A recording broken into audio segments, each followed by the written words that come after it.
Thank you all. Everybody ready? So we're here today with a purpose, and a couple things I think need to be said, and I'm sure all of us would express it in our own way. Yesterday was a tragic day for America. Charlie Kirk was assassinated. From a Republican point of view, he was one of the leading voices in the MAGA world. He organized campuses to spread conservatism. On our side of the aisle, we saw him as a great force. I think Democrats, whether they agreed with him or not, understand that this is not the way you have discourse in the country. And we're just here as a group to say America cannot govern itself this way. We all have to speak with one voice and find the person who did this and bring them to justice. Secondly, this is 9/11. I remember where I was at 24 years ago. I'm sure all of us do. I was up here getting ready to go work. I got a call from my office, turned on the TV, saw a plane going to the tower. I thought it was a movie. Turned out not to be a movie. So 24 years later, we remember the victims of 9/11, but I think we're losing the lessons of 9/11 as a nation.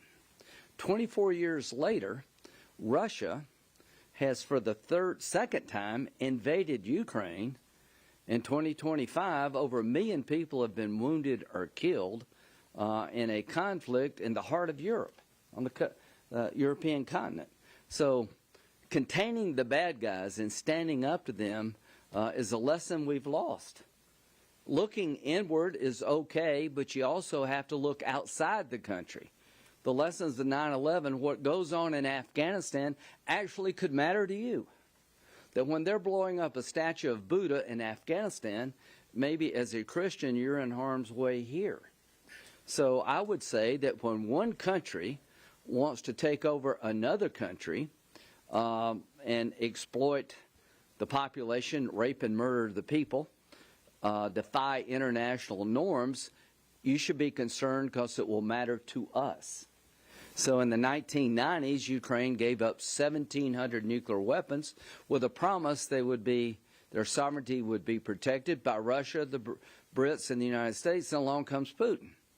In 2014, he invades. In 2022, he invades. And literally over 1 million people have been killed or injured, and millions have been displaced.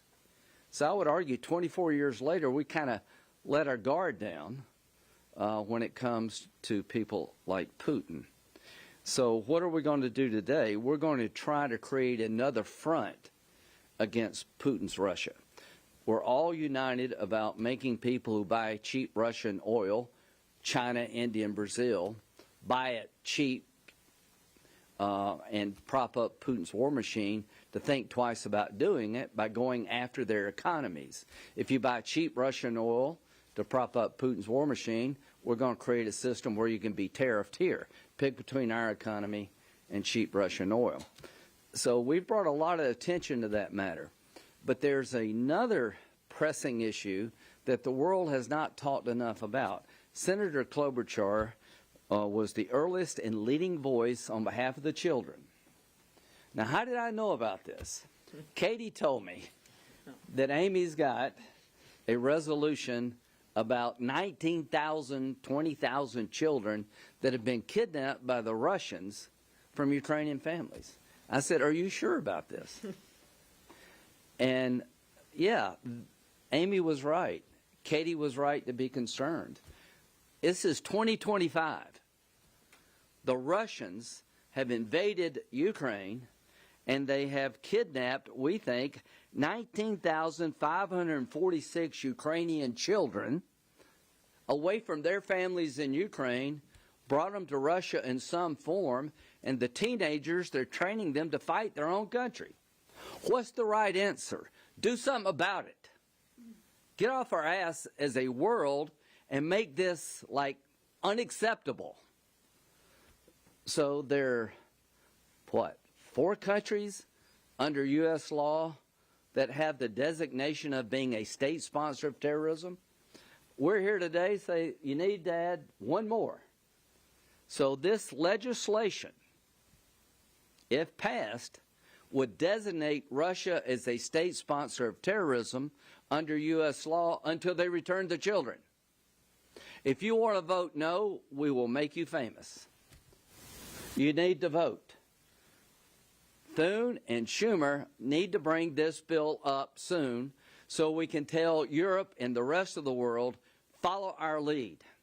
What does it matter to be a state sponsor of terrorism under U.S. law? Your economy is radioactive. You do business with Russia at your own peril. We have laws on the books that punish state sponsor of terrorism. It's hard to get on that list. Well, let me tell you, Russia's earned the right to be on this list. So what we're going to do is we're going to roll out our bill today. We're going to ask leaders of both parties to give us a chance to debate this and vote on it. And we want to put in motion right now a process that would lead quickly to Russia being a state sponsor of terrorism, telling everybody in the world who props up Putin, you're running afoul of U.S. law, and we're watching what you're doing, and you're going to pay a heavy price. It's one thing to go after their oil sales. We're doing that. But somebody needs to speak up for the children. We're doing that today. And we're going to have all of our colleagues lend their voice to our cause. And we're going to make Russia, under U.S. law, what they are. Terrorists. This is what terrorists do. They rape, they murder, they kidnap. So I'm looking forward to this debate, as you can tell. I'm looking forward to this vote. And if Russia doesn't want to be a state sponsor of terrorism under U.S. law, return the children. Senator Blumenthal. Thank you. Thank you, Senator Graham, as always, for your leadership. Senator Graham and I have been to Ukraine 8 times over the last 3 years. We've been there together. We've worked together on various measures, and we've seen some of those kidnapped children. I want to begin by saying that political violence should be condemned and stopped, no matter what your politics, no matter where you are on the political spectrum. Violence has no place in America and American political discourse. I think we can all agree that violence ought to be solidly denounced, condemned, and stopped in America. And the spreading frequency and severity of violence should be sickening and shocking to all Americans. No matter what your politics, political violence has to stop. And there is a through line from 9/11 to all of the political killings to the terrorism that we're seeing in Ukraine, which is violence. The violent abduction of these children is a crime against humanity. Vladimir Putin is a war criminal. Among the 20,000 children that he has abducted and kidnapped is a 2-year-old infant who will never know her name. She'll never know her parents or the town where she was born. She's been taken from them and placed in another family where she will be taught Russian, not Ukrainian. And she will be taught to hate Ukraine because Vladimir Putin believes that there is no Ukraine. What he is seeking to do by kidnapping these children is to erase Ukraine from the face of the earth. We've seen it before in Europe. And we've called the leaders who did it war criminals, and we've condemned some of them to death. Now, what we're doing here is calling Russia what it is under Vladimir Putin's leadership, which is a state sponsor of terrorism. And it will continue to be a state sponsor of terrorism unless it returns those children. And new leadership in Russia can remove it from that list. But for now, we want to add it to that poster. In fact, if somebody has a magic marker, We can do it right now. Yeah, that's what we're doing. How do you spell Russia? All right, guys.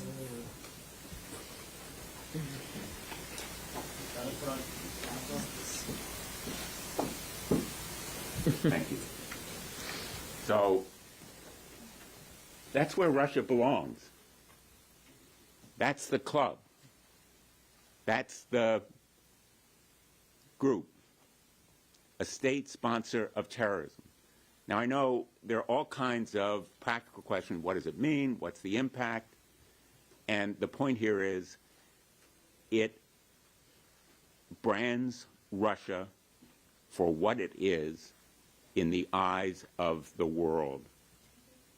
A member of this exclusive pariah club that nobody wants to join, and condemns them not only for moral purposes but also economic goals as well. So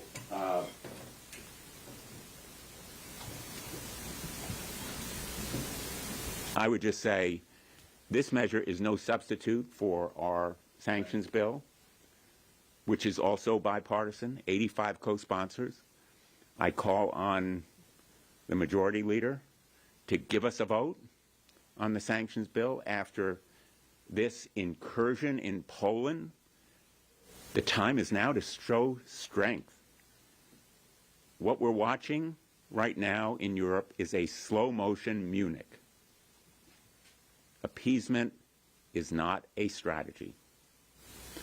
We need scorching sanctions that will cripple Putin's economy by stopping the flow of money from India, China, Brazil, and others who are buying Russian oil and gas.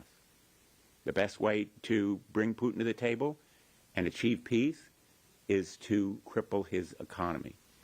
And that's the goal of our sanctions bill, which we hope will actually inspire President Trump to continue what he is doing as he imposed sanctions on India. More action is important now, more important than ever. But let me just close by saying there really is a moral as well as a political imperative here. The world has to stand for something bigger than just military and economic might. There is a moral imperative about the abduction and kidnapping of children, sending them to families where their identities are erased, or re-education institutions where they are remolded as people. This kind of atrocity we thought ended decades, even centuries ago. It is inhumane. It is an atrocity and a war crime. And the United States Congress should stand up and call it what it is. And I am really proud and grateful to be part of this bipartisan group in raising this issue. Senator Klobuchar. All right. Thank you very much to both of you. Thank you as well to Senator Britt. I also, like my colleagues, want to make very clear that there is no place for this political violence. And you think about Charlie Kirk's wife today, you think about those little babies that are never going to know their dad growing up. And I can't help but think about what's happened in Minnesota this summer. Same thing, right? A madman killing our former Speaker of the House and her husband, gunning them down in their house, killing, attempting to kill another legislator, 8 bullets through him, 9 bullets through his wife. That all happened in our state. And the next one, I'm going to yet another funeral on Sunday of a little 10-year-old girl named Harper, gunned down. Well, they weren't politicians, these were kids, while they were praying in Mass. Fletcher's funeral was last weekend. We were all there. The manifesto was political. It was all-purpose. The shooter was an all-purpose hater against every side, every which way. But that's what we're seeing right now, and it has to end, and we have to join together to condemn it. So we're here today on another atrocity, and that is these Ukrainian kids. Etched in my memory forever will be the trips that I took to Ukraine, one of them with Senator Blumenthal, but another with Senator Portman, the burned out apartment buildings, the mass graves. It just goes on and on and on. And now you have nearly 20,000 kids. It's one estimate, one is at 35,000, with only 1,600 returned. And if you want to know what terrorism about, it's kidnapping kids. And one of the things that we have made very clear is that these kids must be returned before there's any negotiation on the war, only because you can't start having incentives for combatants in war to capture and kidnap kids.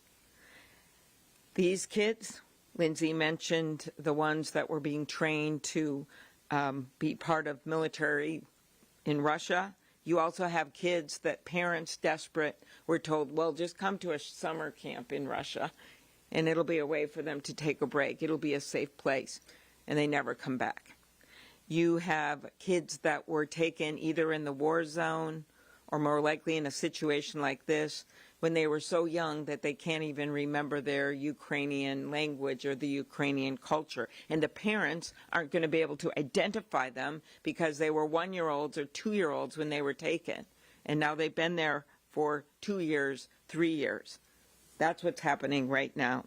I did a meeting with some of the families, Ukrainian families in Minnesota, and as one of the moms told me, Irina, when we met them, she's talking about the one she met, a few that came back, they didn't cry, they didn't scream, they just stared, eyes wide, eyes empty. So that is why I support this bill, but it is also why Senator Grassley and I came together on our resolution. But there's another bill that's very complementary to this right now that we are working, and I believe will get included in the defense bill, and that is to make sure that we keep tracking, that we assist the Ukrainians in tracking these kids. And we appreciate the First Lady's involvement in writing a letter to Vladimir Putin directly about these kids.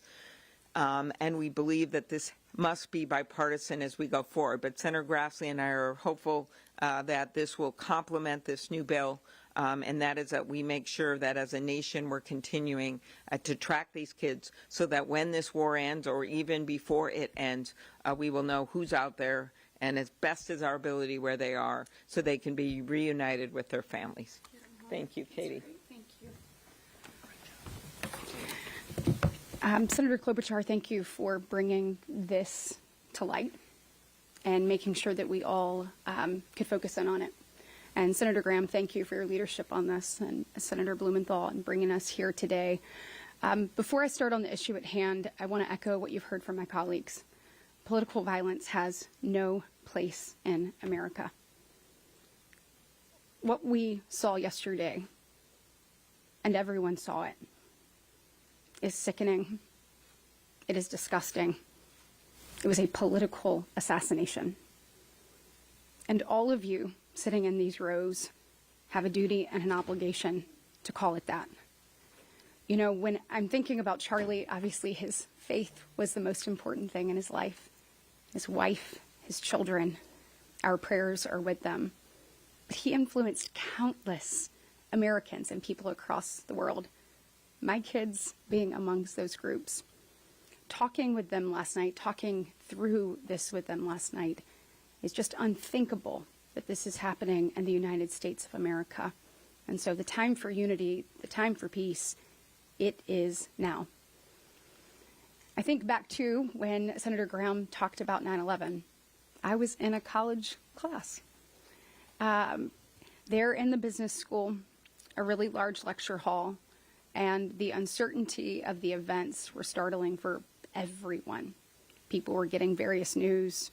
I'm sure every one of you remember exactly where you were and how you handled it and the uncertainty of the days ahead. You know, I think about where we are right now and what we're here to talk about. And they have covered this beautifully. I want to focus on the kids. As a mom, I cannot even imagine what it is like to have your child torn from your arms, to know that they're celebrating a birthday or that they had a really bad day and have no one to love them, to hug them, to talk them through it. Knowing that there are not only milestones are missing, but there are moments where you want to create a foundation for your child to be able to stand tall, to stand strong. You think about the uncertainty that these children are feeling, torn from everything they ever knew. We have to speak loudly into this issue, not just today, but every day. And the truth is, we need your help. We've got to elevate this issue in order to be able to bring these children home. And I call on our European friends to stand taller. We all need to be using every tool in our toolbox to bring these babies, to bring these children home. It is clear that Putin will never do the right thing without being forced to. And now is time to make that happen. So thank you for being here. Thank you for covering this. Help us get these kids home.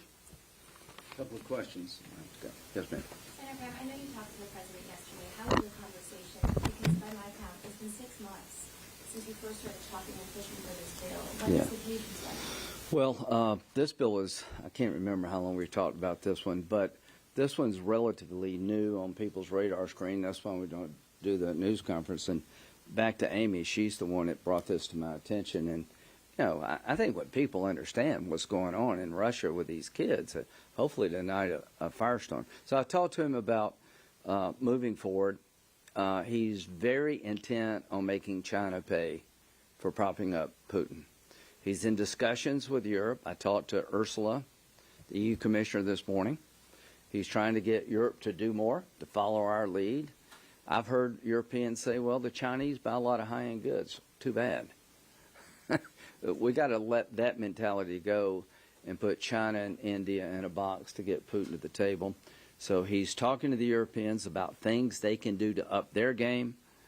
I think he's got some pretty serious plans for China. And I encourage the president to, that our bill would help him. That our bill would be, Congress would be basically giving him the authority to do what he's doing, which would help him in court. Senator Graham, had this bill been in force a month ago, would President Putin have been allowed to set foot on American soil in Alaska? You know, that's a good question. Probably not.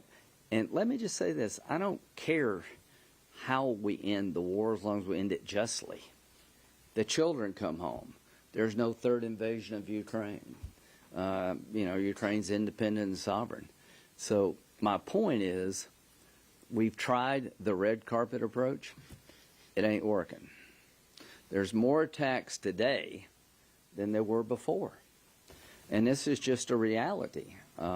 Poland, 8 drones, or 19, whatever it is, crosses into Polish airspace. This is on the wrong trajectory, and what we're trying to do today is create a tool that will help President Trump end this war. Yes, ma'am. Hi. 2 questions. One, if this bill became law, would that mean that the U.S. couldn't import anything from Russia, as is the case for North Korea and Cuba? We don't import a lot, but we do still import. There are some exceptions about national security.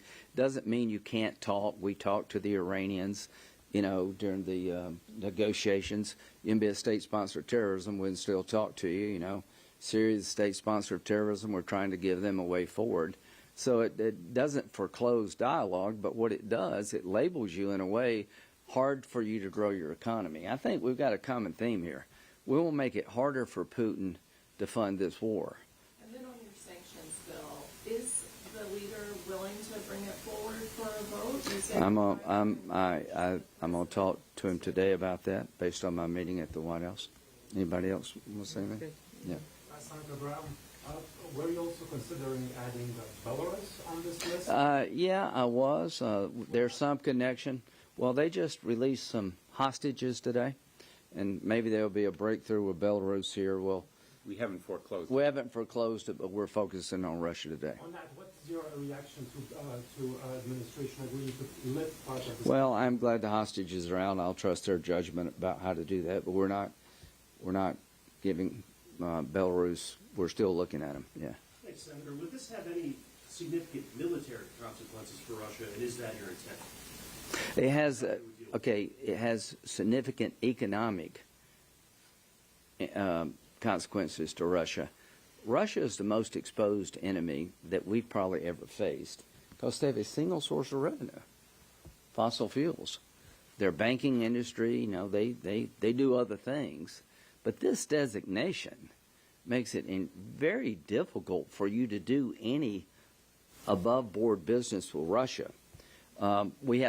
Europeans have sanctions on Russia. Clearly, they're not getting him to the table, right? Look at who's on this list. Anybody want to go to Cuba, North Korea, Syria, and set up business right now? Probably not. By putting Russia in that category, I think we're going to do a lot to cripple Putin's ability to maintain this war. A company that does business with a state sponsor of terrorism is going to have a lot of explaining to do to consumers, to suppliers, to everyone involved. It makes Russia a pariah state. The other thing I want to add here is that this has been practically done is getting these kids back is not something that's just like some distant possibility. Right. If they're really serious about wanting to negotiate peace or come back to the table again, this has got to happen, as I said, before an agreement, or we will be setting, and the world will be setting a horrible precedent. So the idea here is it is a further incentive to get this moving and to get these kids back, which we have to do anyway. And every single, in their lives, if they're 6 years old, every single month, right, for them is like another year. And we're denying them being in their home country, their home culture, their home language. So it is important to note that this is tied to getting the kids home. And I will just mention, we spoke to President Zelensky on our last trip about this issue. And I just left a meeting with Ukrainian people who deal with veterans. This issue is so profoundly important to Ukraine people. If you begin a conversation with Ukrainians, this issue is front and center, as you would expect it would be. Imagine if 20,000 American children were abducted by Russia. The President of the United States would be talking about it every day. In fact, we would have gone to war. These children are more than a number, more than a statistic. They are individual members of families of Ukrainians. And so this measure we may regard as symbolic, but for them it is at the center of Ukraine's existence because it is part of Putin's effort to erase Ukraine from the face of the earth. That's his goal here, to make it Russian territory, Right. to eliminate Ukrainian language and culture and religion, and to abduct children so that they can be re-educated. And for Ukrainians, this measure would be a major morale booster. Two more. Her than you. Okay. Claire Manuel from the French Wood. Senator, you alluded to a slow motion unit. What would you like European leaders to do? What would be your message to them? Your message to France? I support President Trump in asking Europeans to do more, devote more of their budgets to military aid for Ukraine, buying American arms that can be transferred to Ukraine, more F-16s, long-range artillery, interceptors for their Patriot missile systems, and yes, more drones. But America also has to step up with increased production capacity so as to have the munitions and artillery and other arms that can be transferred to Ukraine. But I also want to see European economic sanctions coordinated with American economic sanctions. They have like a lot of sanctions Europe has put on. They got 19 more. They're looking at oil refineries. They're stuff in the right direction. What I want the French to do? tell China and India, as long as you prop Putin up, you can't have access to our economy the way you used to. Make China and India have to pick between the European economy and the American economy and helping Putin keep the war going. People tell me that India is a prideful country. Well, they got a lot to be proud about. This is not one of their finest hours. Before the war, India was buying 3% of Russian oil. It's close to 30%. They buy it dirt cheap, they refine it in India, and they sell it to the Europeans. Stop buying oil from India, where India buys it cheap from Russia. Stop rewarding that behavior. As to China, they have a big economy. We all want to do business with China. This war would end in 24 hours if Xi told Putin to knock it off. They're the #1 customer of Russia when it comes to oil and gas purchases. If your #1 customer says, I can no longer do business with you like I used to, then we'll have a negotiation to end this war. So what can Europe do? What can France do? Do to India what Trump has done to India. Join us to hit China hard. There is no way, to my friends in France, to get this war to end without suffering some. And what we're asking for is economic disruption versus having your children stolen from you and your towns obliterated. So we need to go back to that old mentality that allowed us working together to beat the Nazis. Whatever you had to do, you did in World War II to beat the Nazis. That mentality doesn't exist today. Russia is a threat to the continent of Europe. He's a terrorist by any definition, and those who prop him up should pay a heavy price. Demanding the return of Ukrainian children before any peace deal is negotiated implies that President Putin is serious about negotiating peace, but you've seen what he did in Belarus. Is he? I love what Senator Klobuchar said. If you're really serious about changing who you are, return the children. And if you deny you have them, let's have a debate in front of the world about who's right. So, you know, like the idea was that we would demand a ceasefire accompanied with exchange of prisoners and a return of the children. Yeah, that's right. And That's a good then construct. peace negotiations. Yeah, I like that. That is the plan and the path toward peace. And it's realistic if Putin really wants peace. But he's showing every sign he wants continued war. He is stonewalling and playing the United States of America. And this latest attack on Poland, I'm calling it an attack because it couldn't have been inadvertent. And today there was testimony. I was there in the Armed Services Committee. I asked the nominee for vice chairman of the Joint Chiefs of Staff, could this have been inadvertent? And he was measured and cautious, but basically he said there's no way it could have been inadvertent given Russia's military capacity. For 9 to 18 drones being sent over Poland, no accident. That's one. Senator, are you aware whether Melania Trump, the First Lady, is engaged on this issue? You know, I want to echo what was said by her voice really mattered here. I think she wrote that letter for a reason. I don't want to put words in her mouth, but our First Lady brought attention to not particularly this issue, but the plight of children that allowed us to have a stronger platform. But yes, I think her focus and attention to what's happening to children really did matter, and I want to applaud her for that. And here's my challenge to Russia.